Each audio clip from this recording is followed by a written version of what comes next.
मैं हूं अनिमेश। भारत के लिए मंगल का दिन, दुनिया के लिए दंगल का दिन। मतलब एक तरफ लोग जो है पेट्रोल डीजल के बढ़ते दामों के मीम शेयर करने के लिए तैयार हैं, दूसरी तरफ शेयर के दाम धड़ाधड़ नीचे गिर रहे हैं। आखिरकार ऐसा हो क्यों रहा है? क्योंकि दुनिया में दो नए देश हुए हैं। किसकी बदौलत?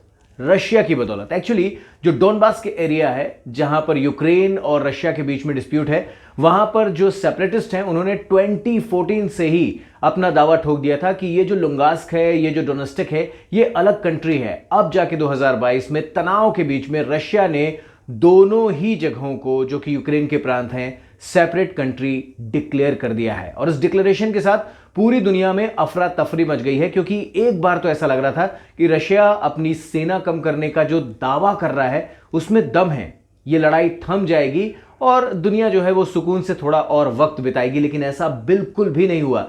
जैसे ही रशिया ने यह डिक्लेयर किया कि लुंगास्क और डोनेस्टिक अलग कंट्रीज हैं, यूएनएससी यानी कि यूनाइटेड नेशन सिक्योरिटी काउंसिल की इमरजेंसी बैठक शुरू हो गई है, जहां पर यूक्रेन ने यह कहा है कि ये हमको प्रोवोक कर रहे हैं, हम शांत नहीं बैठने वाले हैं। यूक्रेन ऐसा क्यों कर पा रहा है? क्योंकि उसके पीछे अमेरिका खड़ा हुआ है और अमेरिका ने भी कहा है कि अब किनारे खड़े रहने का वक्त नहीं है। और यह स्टेटमेंट बहुत मायने रखती है, क्योंकि रशिया और यूक्रेन की लड़ाई में ज्यादा फर्क नहीं पड़ेगा, लेकिन रशिया और यूक्रेन को लेकर अगर यूरोप और अमेरिका भी भिड़ जाते हैं रशिया से, तो फिर बहुत जोर का फर्क पड़ेगा, बहुत देर तक पड़ेगा। यह लड़ाई कहां तक जाएगी ये तो वक्त बताएगा। लेकिन फिलहाल ऐसा है कि बहुत ही ज्यादा तनावपूर्ण हालात हैं। शेयर बाजार पे भी आपने असर देखा होगा। भारतीय शेयर बाजार बीएसई सेंसेक्स 1000 पॉइंट नीचे गया है। निफ्टी 50 भी 300 पॉइंट की गिरावट दिखा रहा है और यह गिरावट कंटिन्यू रहेगी अगर यह लड़ाई आगे बढ़ती गई, जिसके आसार हैं कि यह बढ़ेगी। ऐसे में भारत क्या कर रहा है?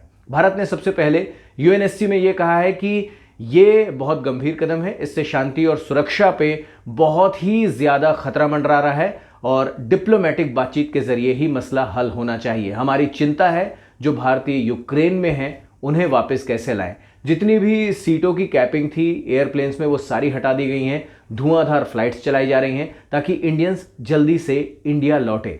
लेकिन इंपॉर्टेंट बात यह है कि ये लड़ाई की अभी सिर्फ शुरुआत है, अभी सिर्फ डिक्लेरेशन हुआ है, अभी सिर्फ आर्मी का डिप्लॉयमेंट हुआ है, अभी सिर्फ आर्मी का अग्रेशन हुआ है, अभी सिर्फ बयानबाजियों में वो गर्माहट दिखाई दे रही है जो आगे चल के और भी गंभीर हो सकती है। यहां पे फर्ज बनता है जो दुनिया के जिम्मेदार देश हैं, जो दुनिया की जिम्मेदार बॉडीज हैं, including United nation security council, इस लड़ाई को होने से पहले रोक ले। क्या रोक पाएंगे?